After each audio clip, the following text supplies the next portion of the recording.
High বন্ধুরা, তোমাদের সঙ্গে তো আগে শেয়ার করেছি মোটা শাখা কিনেছিলাম। বোন নবদ্বীপ থেকে এনে দিয়েছিল। নবদ্বীপে একটু শাখার দামটা কম, সেই জন্য ওইখান থেকে আনিয়েছিলাম মোটা শাখা। আমার হাতে তো আগে প্যাঁচ শাখা ছিল, দেখেছই।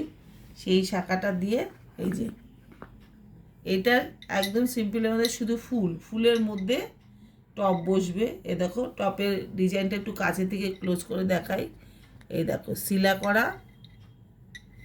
এরমই আমি বলেছিলাম, সেম এরমই বানিয়ে দিয়েছে। যা সোনার দাম, এখন তো সোনার কেনার পরিস্থিতি নেই। ওই যে প্যাঁচ শাখাটা দিয়েই এটা বানানো হয়েছে। দুটোতে 4 গ্রাম, কম সোনার মধ্যেই হয়ে গেছে। মোটা শাখার শখ ছিল, তাই এরকম বানালাম।